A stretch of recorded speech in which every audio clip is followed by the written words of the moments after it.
Hello বন্ধুরা, BM বুক রিভিউর একটি নতুন এপিসোডে সকলকে স্বাগত জানাই। 2026-এর কলকাতা বইমেলা উপলক্ষে রেকমেন্ড করা বুক লিস্টের আজকে পরবর্তী পর্ব। যারা ইতিমধ্যে আমার পূর্ববর্তী পর্বগুলি দেখেছেন তারা জানেন আমার প্রসেস কীরকম, কিন্তু আজকে যারা নতুন দেখছেন তাদের জন্য একটু জানিয়ে দিই। আমি প্রথমে বইটির প্রচ্ছদ দেখাই, তার সাথে বইটির নাম এবং লেখকের নাম বলে দিই। তারপরে বইটির খুব ছোট্ট করে একটি সামারি বলি, যদিও ডিটেলস সামারি আমার স্ক্রিনে দেওয়া থাকে। যদি আপনার মনে হয় তাহলে আপনি স্ক্রিনটা পজ করে পুরো সামারিটা পড়তে পারেন। তারপরে বইটির মুদ্রিত মূল্য আমি আপনাদের সামনে তুলে ধরি। এই হচ্ছে আমার প্রসেস। তাহলে চলুন আর বেশি দেরি না করে আজকের ভিডিও শুরু করা যায়।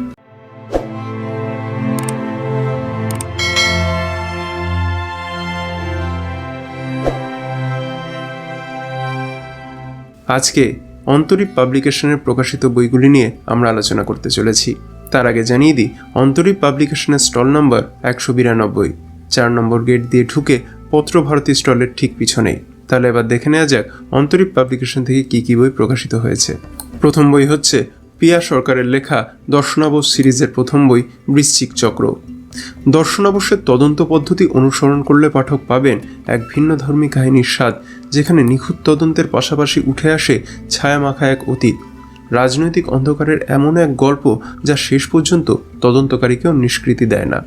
বইটির মুদ্রিত মূল্য 549 টাকা। পরবর্তী বই হচ্ছে সংযুক্ত দাসের ভাষান্তরে রাশিয়ান হরর অমনিবাস। রাশিয়ান ক্লাসিকের সঙ্গে বাঙালির পরিচয় বহুদিনের। অন্তরীপ পাবলিকেশনের এই সংকলনে ধরা রয়েছে রাশিয়ান হরর সাহিত্যের সেই সম্পূর্ণ বৃত্তচিহ্নটি।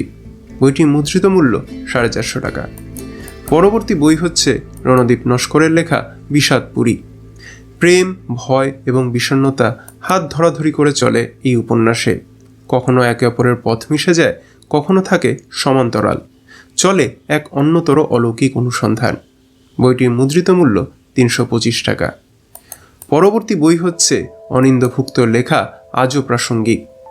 ওনার লেখা এই গ্রন্থটি একটি প্রবন্ধ সংকলন। বইটির মুদ্রিত মূল্য 300 টাকা। পরবর্তী বই হচ্ছে দীপঙ্কর মুখোপাধ্যায়ের লেখা প্রেতকথন ও অন্যান্য অতিলৌকিক প্রসঙ্গ। দীপঙ্কর মুখোপাধ্যায় এক তন্নিষ্ঠ অক্লান্ত অলৌকিক সন্ধানী। দীর্ঘদিন ধরে তিনি অতিলৌকিকের চর্চায় নিমগ্ন ছিলেন। এই গ্রন্থ সেই ছায়াময় জগতের সঙ্গে লেখকের সংযোগের স্মৃতিকথা। বইটির মুদ্রিত মূল্য 180 টাকা। পরবর্তী বই হচ্ছে রাজা ভট্টাচার্যের লেখা অথসংকর্ষণ কথা। এটি একটি পৌরাণিক ফিকশন। বইটির ডিটেল সারাংশ আমি আপনাদের সামনে স্ক্রিনে তুলে ধরলাম। বইটির মুদ্রিত মূল্য 450 টাকা। পরবর্তী বই হচ্ছে স্যান্ডোদার কাণ্ড। এটি একটি দমফাটা হাসির কমিক্স বই, যেখানে স্যান্ডোদার 3টি মজাদার কাণ্ড কারখানা রয়েছে। বইটির মুদ্রিত মূল্য 549 টাকা। পরবর্তী বই হচ্ছে জেরমকে জেরমের লেখা 3 Men in a Boat। বইটির ভাষান্তর করেছেন অভিক মোহন দত্ত। 1889 সালে ইংল্যান্ডে প্রকাশিত হলো একখানি মিতায়তন গ্রন্থ 3 Men in a Boat to say nothing of the dog। তারপর থেকে ওই নামটি হাস্যরস প্রিয় পাঠকের কাছে ম্যাজিকের মতো কাজ করেছে বিগত 135 বছর। উজ্জ্বল হাস্যরস আর উজ্জ্বল মানবিকতার এই চিরকালীন সাহিত্যকর্মকে ম্যাজিশিয়ান জেরমের জাদুকলমকে বাঙালির পাঠকের দরবারে হাজির করতে চলেছে অন্তরীপ। বইটির মুদ্রিত মূল্য 425 টাকা। পরবর্তী বই হচ্ছে আলেকজান্ডার ডুমার লেখা রবিনহুড। বইটির ভাষান্তর করেছেন সৌরভ মিত্র। ডুমার কলমে দস্যু সম্রাট। অন্তরীপ পাঠকের দরবারে সগর্বে ও সহর্ষে উপস্থাপিত করেছে এই মহাকাব্যিক উপন্যাস। বইটির মুদ্রিত মূল্য 695 টাকা। পরবর্তী বই হচ্ছে চাচা চৌধুরীর সমগ্র। 90-এর দশকের নস্টালজিয়া আবার ফিরিয়ে এনেছে অন্তরীপ। বইটির মুদ্রিত মূল্য 1099। পরবর্তী বই হচ্ছে হিংস্রতার 44 অধ্যায়। এটি একটি গ্রাফিক নোভেল। অন্ধকার ইতিবৃত্ত যেন কখনো লেখা হয়নি পৃথিবীর বুকে। ভারত বিখ্যাত শিল্পী রাজেশ নাগুলাকোন্ডা অঙ্কিত ও কৃষ্ণা পেদিরেদোলা রচিত সম্পূর্ণ রঙিন কমিক্স হিংস্রতার 44 অধ্যায়। বইটির মুদ্রিত মূল্য 750 টাকা। পরবর্তী বই হচ্ছে লোককথার অলৌকিক প্রথম খণ্ড ভারতবর্ষ। এই গ্রন্থে সংকলিত হয়েছে ভারতবর্ষের বিভিন্ন প্রান্তে ছড়িয়ে থাকা প্রচলিত লোককথা, অলৌকিক কিংবদন্তি, ভৌতিক আখ্যান, জনশ্রুতি ও অতীত ঐতিহ্যের গাথাভিত্তিক 16টি ফোক হরর আখ্যান। বইটির মুদ্রিত মূল্য 450 টাকা। পরবর্তী বই হচ্ছে ইরাবান, মহাভারতের এক নিঃসঙ্গ নায়ক। লিখেছেন প্রতিভা সরকার। ইরাবান অর্জুনের অনাদৃত সন্তান। অথচ তার আত্মবলিদানেই পিতৃকুলের জয়লাভের পথ প্রশস্ত হয়। তাকে নিয়ে শ্রীকৃষ্ণের চাতুরী এবং রাজনীতির ধুরন্ধর চাল আমাদের মনে করিয়ে দেবে একালেও সদালভ্য রাজনৈতিক হীনতা। কি করে সেই জাল কাটিয়ে মৃত্যুর পরেও নারী স্বভাবাদের হৃদয় সম্রাট হয়ে উঠল তরুণ কুমার ইরাবান, সেই আখ্যান বিধৃত হয়েছে এই উপন্যাসে। বইটির মুদ্রিত মূল্য 280 টাকা। পরবর্তী বই হচ্ছে অনিমেষ বৈশ্যর লেখা রিটার্ন টিকিট। এই বইটি সম্পর্কে সঠিক আমার ঠিক জানা নেই যে এটি ফিকশন না নন ফিকশন। বইটির ডিটেল সারাংশ আমি আপনাদের সামনে স্ক্রিনে তুলে ধরলাম। বইটির মুদ্রিত মূল্য 380 টাকা।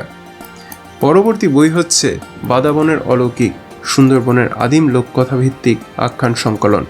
বইটি সম্পাদনা করেছেন জ্যোতিরিন্দ্র নারায়ণ লাহিড়ী। এই সংকলনে স্থান পাওয়া 6টি আখ্যান প্রকৃতপক্ষে এক সুন্দরবনের মধ্যে লুকিয়ে থাকা বহুমাত্রিক সুন্দরবনের কথকতা পাঠকের সামনে তুলে ধরবে। বইটির মুদ্রিত মূল্য 400 টাকা। পরবর্তী বই হচ্ছে সমীক দাশগুপ্তের লেখা মৃত্যুভূমি দ্য ডেডল্যান্ড সাগা। এটির 5ম খণ্ড এই বছর বইমেলায় রিলিজ করে গেছে। এই নিয়েই শেষ হলো মৃত্যুভূমির প্রথম সিজন। বইটির ডিটেল সারাংশ আমি আপনাদের সামনে স্ক্রিনে তুলে ধরলাম। বইটির মুদ্রিত মূল্য 325 টাকা। আমি যখন ভিডিওটি শ্যুট করেছি তখনও যেহেতু 5ম খণ্ডের কোনো ছবি বা মুদ্রিত মূল্য প্রকাশিত হয়নি, তাই আমি এখানে 4র্থ খণ্ডের ছবি এবং মুদ্রিত মূল্যই তুলে ধরলাম আপনাদের সামনে। পরবর্তী বই হচ্ছে আরও একটি গ্রাফিক নভেল ক্যারাভান প্রতিশোধ প্রথম পর্ব। ইয়ালি ড্রিম ক্রিয়েশনসের ভারত বিখ্যাত চিত্রকাহিনী ক্যারাভানের ঘটনাক্রম যেখানে শেষ হচ্ছে, ঠিক সেখান থেকে শুরু হচ্ছে একটি নতুন অধ্যায় ক্যারাভান প্রতিশোধ ও পরিত্রাণের এক রুদ্ধশ্বাস গাথা বলবে এই কাহিনী। এই বইটির প্রথম পর্বের মুদ্রিত মূল্য 300 টাকা। শেষ বইটিও একটি গ্রাফিক নভেল, সেটি হলো দেবী চৌধুরানী মাৎসন্যায় প্রথম পর্ব। বইটির মুদ্রিত মূল্য 300 টাকা। ইয়ালি ড্রিমস ক্রিয়েশনসের সর্বভারতীয় স্তরে বেস্টসেলিং গ্রাফিক নভেল দেবী চৌধুরানী অন্তরিক কমিক্সের উদ্যোগে প্রকাশিত হয়েছে বাংলা ভাষায়। কাহিনীটির চিত্ররূপ রচনা করেছেন সমীক দাশগুপ্ত আর ভাষান্তর করেছেন সৌমেন চট্টোপাধ্যায়। তো বন্ধুরা, এই ছিল অন্তরিক পাবলিকেশনের বুক লিস্ট। এরপরে আরও কিছু বই হয়তো যুক্ত হতে পারে। আমি মোটামুটি যেটুকু জানতে পেরেছি সবটুকুই আপনাদের সামনে তুলে ধরলাম। এরপরেও আরও 1-2টো নতুন বই হয়তো পাবলিশ হতে পারে। এই লিস্টের মধ্যে থেকে আপনাদের উইশ লিস্টে কোন কোন বইটি এলো কাইন্ডলি আমায় কমেন্ট করে জানাবে। আরও একবার বলে দিই, অন্তরিক পাবলিকেশনের স্টল নাম্বার 192, 4 নম্বর গেট দিয়ে ঢুকে পত্রভারতী স্টলের পিছনে। তো বন্ধুরা, এই ছিল আজকের ভিডিও। আমার এই কাজ যদি আপনাদের ভালো লেগে থাকে তাহলে তো অবশ্যই ভিডিওটি লাইক করার, কমেন্ট করার, শেয়ার করার এবং হাইপ করার অনুরোধ রইল। আর হ্যাঁ, আপনি যদি আমার চ্যানেলে নতুন এসে থাকেন আর আমার কাজ দেখে যোগ্য বলে মনে হয়, তাহলে আমার চ্যানেল বিএম বুক রিভিউ সাবস্ক্রাইব করে আমায় সাপোর্ট করার অনুরোধ রইল। দেখা হবে পরবর্তী ভিডিওতে। সকলে ভালো থাকবেন, সুস্থ থাকবেন।